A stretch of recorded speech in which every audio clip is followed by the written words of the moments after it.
평화나무 유튜브에서 제가 매일 오후에 라이브를 합니다. 오늘은 이제 오후 4시에 합니다. 오후 4시에 평화나무 유튜브를 통해서 나라TV를 하는데 오늘은 7시 반이 아니라 오후 4시에 할 예정입니다. 여러분 많이 시청해 주시기 바랍니다.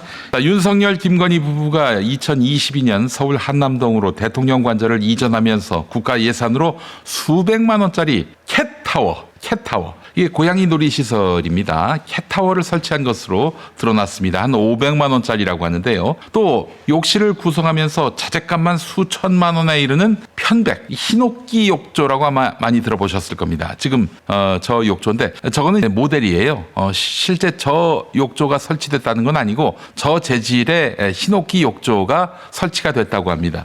얼마나 큰지 가로 700mm, 세로 1500mm 이렇게 돼 있습니다. 일반 욕조의 2배 정도 되는 사이즈였습니다. 누가 들어가려고 하겠어요? 윤석열이가 들어가려고 하지 않겠어요? 사실 너무 부럽습니다. 히노키 욕조. 이 강력한 향균력의 방충 효과, 탈취 효과, 유해물질 중화, 면역 기능 강화, 진정작용, 쾌적 효과, 스트레스 완화, 불면증 완화, 알레르기성 질환이나 아토피성 피부염 이런 피부 질환을 개선시키는 그런 히노키라 하겠습니다. 이게 설치가 됐어요. 그러니까 술 처마시고 거기 들어가는 거지요. 인생 더없이 해피하겠지요. 네. 자, 이게 보십시오. 이 윤석열 부부가 졸속 이전 국고 낭비 비판을 받던 상황에서 지극히 사적인 반려동물 시설과 최고급 목욕 설비에 나랏돈을 갖다 쓴 겁니다. 그거 저 나랏돈으로 조성한 겁니다. 그거. 윤석열 부부는 지금 한겨레 보도에 따르면 고양이 5마리, 개 6마리를 키우고 있다고 하는데 제가 파악하고 있기로는 개를 18마리 키우는 걸로 알고 있는데 누구한테 주었나? 개가 6마리. 네. 자, 관저에 이제 고양이 5마리, 개 6마리를 데리고 이제 들어가는 것 같은데 2022년 5월 관저 공사 상황을 잘 아는 관계자가 한겨레 기자한테 당시 21g 업체가 이제 증축 공사를 한 거 아니겠습니까? 이 21g이 행정안전부에 제출한 계약서 물품 명세에 보면 500만 원 상당의 캣타워가 포함되어 있었다고 합니다. 그리고 오늘 그 한겨레가 보도한 내용 보니까 저 사진 보세요. 저 캣타워 아닙니까? 캣타워예요. 저 캣타워가 말하자면 행정안전부 예산으로 구입한 500만 원 상당의 그 캣타워일 가능성이 있다는 거예요. 예. 자, 21g. 김건희를 후원했던 인테리어 업체 아니겠습니까? 전시회 한다고 했을 때 김건희를 후원했던 인테리어 업체였습니다. 이 사람들은 증축 공사 면허가 없는데도 수의 계약으로 대통령 관저 공사를 따냈습니다. 예. 결국에는 누가 그런 말도 안 되는 증축 공사를 시행했는가? 김건희죠. 근데 감사원은 누군지 모른다. 이렇게 결론을 내렸던 바가 있습니다. 관저 이전 비용 대통령실 자체 예산으로는 감당이 안 돼서 행정안전부 예비비와 전용 예산으로 상당 부분을 충당했습니다. 다 합쳐보니까 33억이에요. 예산이 없다고 행정안전부 예산까지 당겨 쓴 그 예산인데 고양이 놀이시설 비용까지 나랏돈으로 갖다 썼다는 거죠. 야, 윤석열, 김건희한테 이 나라가 어떤 존재였습니까? 정말.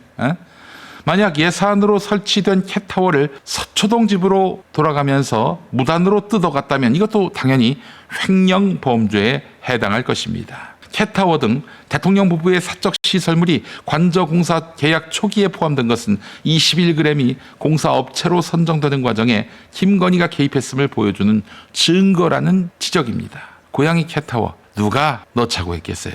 뻔할 뻔짜 아니겠습니까? 뇌물 사건 수사 경험이 많은 법조인이 한겨레 기자한테 한 말은 감사원은 누가 추천했는지 모른다고 발표했지만 상식적으로 이런 요구를 할 수 있는 사람은 김건희밖에 없다 이렇게 이야기했습니다. 그러면 김건희부터 의심해야 되는데 의심만 했을 뿐 수사에 이르지는 못했다는 얘기겠죠. 수사할 생각이나 있었는지 모르겠어요. 예, 여러분 여기에 비해서 제가 문재인 전 대통령을 무척 많이 비판했습니다만은 이거는 좀 박수를 쳐줄 일인 것 같아요. 문재인 전 대통령 부부는 퇴임 직전 재산 공개를 통해서 임기 5년 관저 생활비 일체와 식비, 옷값 이거 다 개인 비용으로 부담했습니다. 13억 4,500만 원인데 당시 청와대는 관저에서 키웠던 개 사료비도 직접 문 대통령이 부담했다는 것입니다. 야, 그런데 이것들은 나랏돈으로 그렇게 캣타워도 만들고 그랬다는 얘기죠. 자, 윤석열이가 4월 4일 대통령직에서 파면된 이후 관저에서 회식을 했다. 뭐 만찬이었던 것 같습니다. 저녁에 하는 회식이 만찬이죠, 사실. 그런 언론 보도가 나왔는데 윤건영 더불어민주당 의원이 밝힌 바에 따르면은 윤석열이가 그때 용산 대통령실 조리사와 한남동 관저 조리사를 따로 뽑아서 환송 파티를 했다는 거예요. 이런 만찬에 사용된 돈이 세금인지 사비인지 확인이 안 된다고 하는데 정권 바뀌면 다 드러나겠죠. 정권 바뀌었는데도 지금 정부 부처가 국가 기밀이기 때문에 공개 안 합니다. 그럴 수 있겠어요? 자, 만약 세금이면 당연히 이건 횡령이자 배임이 될 수가 있는 것입니다. 윤석열이가 지난 4월 4일에 민간인이 됐잖아요. 그런데 그 사이에 관저에서 파티를 열었다? 근데 거기 대통령실 조리사를 차출시켰다? 이게 어디 있어요, 이런 일이. 사적 비용으로 만약에 그 지불을 해서 파티를 열었다면은 그렇다고 그게 또 마냥 할 수 있는 일이라고 평가할 수 있을까요? 대통령실 조리사가 왜 의무에 없는 일을 합니까? 그렇잖아요. 알바? 대통령실 조리사가 대통령 아닌 자를 위한 알바를 할 수 있습니까? 이거는 취업규칙 위반이죠. 파면당한 민간인이 일주일이나 퇴거를 미루면서 관저에 머물면서 조신하게 있어도 모자랄 판에 외부에 촬영까지 되게 파티를 열었다? 이 새끼는 이건 진짜 인간이 아니에요, 인간이. 자, 근데 말이죠. 윤석열이가 서울중앙지검장과 검찰총장으로 있을 때 그때 사용했던 특수활동비 100% 현금으로 받아갔다는 거 아닙니까? 야, 이거 주도 면밀하지 않습니까? 용의 주도해요. 밥값이나 술값으로 쓴 부분이 있는지 지금 계속 따져 묻는 사람들이 있습니다. 뉴스타파와 하승수 변호사님이 지금 이끄시는 세금 도둑 잡아라 투명 사회를 위한 정보공개센터 함께하는 시민행동 등이 이걸 찾고 있습니다. 그래서 계속 법원에다가 공개하게 해달라라고 요구하고 있는데 일단 업무 추진비 같은 경우 일부 사용처가 드러났습니다. 그런데 한동훈이가 공개한 바에 따르면은 막 까만색으로 칠하거나 휘발된 카드 영수증을 이렇게 내놓았단 말이죠. 그래서 이 시민단체 관계자들이 이렇게 종이를 들어서 살펴봤고요. 그렇게 해서 어디 가서 뭘 어떻게 처먹었는지를 규명해냈습니다. 윤석열이가 검찰총장 서울중앙지검장으로 있을 때 방문한 식당 중에 확인된 곳이 48곳이고 밥값과 술값으로 업무 추진비 무려 6,864만 원을 쓴 것이 확인됐습니다. 1회 평균 식대가 49만 원이었습니다. 가장 많이 찾은 외부 식당은 본인이 살던 서초동 아크로비스타 상가에 있는 고깃집이었는데 15번 찾아갔고 673만 원의 세금을 썼습니다. 세금으로 윤석열이 목구멍에 고기가 넘어가게, 술이 넘어가게 하신 거예요, 국민 여러분. 네. 근데 이때는 검찰총장 서울중앙지검장 시절이었으니 문재인 정부 때였죠. 문재인 정부는 뭘 했습니까 도대체. 문 대통령 한 번 칭찬하고 한 번 또 비난을 합니다, 제가. 업무 추진비를 쓰면서 이 새끼가 아주 잔대가리 굴려가지고 쪼개기 결제를 했다는 의혹도 제기됐습니다. 항상 보면 48만 원, 49만 원 이렇게 결제를 합니다. 50만 원 미만으로 써야 되거든요. 그 이상은 뭐 하여튼 어디다 썼는지 밝혀야 됩니다. 그게 싫어가지고 하여간 48만 원, 49만 원 이렇게 끊습니다. 네. 기획재정부의 그 지침에 따르면 업무 추진비로 50만 원 이상 쓸 때에는 참석한 사람의 소속과 성명을 증빙 서류에 기재하도록 나와 있는데 이런 지침을 회피하기 위해서 쪼개기 결제를 했다는 거예요. 97만 원 처먹고는 그거를 둘로 나눠 가지고 결제를 하는 거죠. 그러면은 뭐 그거를 어떻게 썼는지 규명할 필요가 없잖아요.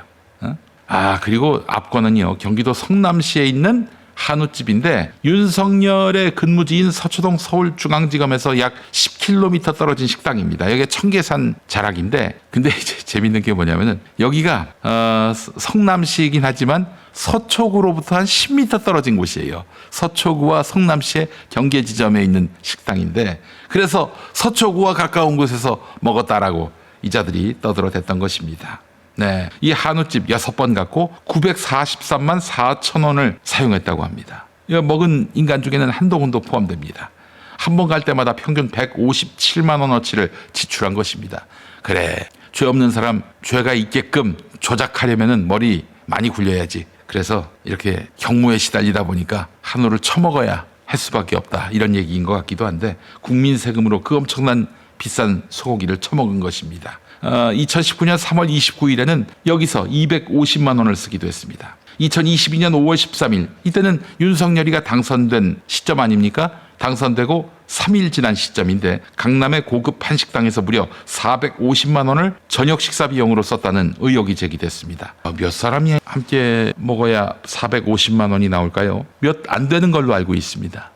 그러면 정말 식도에까지 먹은 게 차야만 한 450만 원짜리 한우를 먹을 수 있지 않을까 하는 생각이 드는데 한식을 먹을 수 있지 않을까 싶은데 대단합니다. 윤석열이. 예. 그래서 납세자 연맹 등의 단체가 밥값을 공개하라고 정보 공개 청구를 했습니다. 2022년 5월 13일 처먹은 거. 그랬더니 이것과 관련해 가지고 법원에서는 2심까지 밥값을 공개하라 이렇게 취지의 판결을 내렸는데 아직 대법원에 계류 중입니다. 대법원도 뭐 당연히 1심, 2심 뜻에 발맞춰서 밥값을 공개하라고 판단하겠죠. 그러면 차후에 윤석열의 450만 원짜리 밥값의 실체가 규명될 것입니다.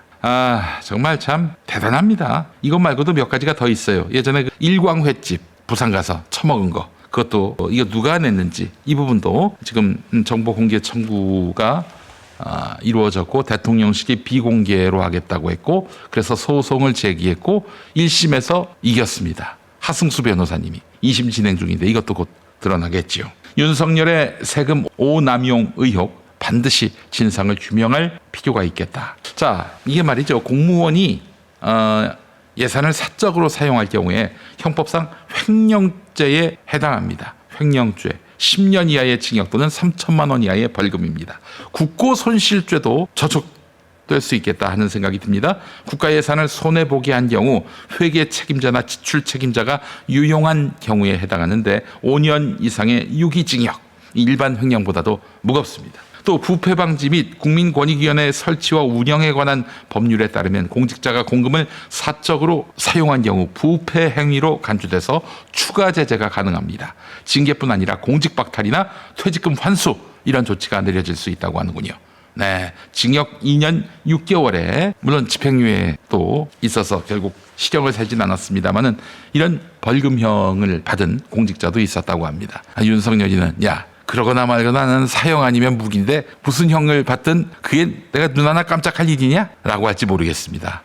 이 새끼 정말 아주 사악한 새끼예요. 그렇게 따져보니까 말이죠. 네, 반드시 추궁하고 규명할 날이 올 것이고 이 자잘한 게 국민 감정을 크게 건드립니다. 캣타워 이거 민심을 흔들고 있습니다. 대선 국면에서 속속 드러나게 될 것입니다.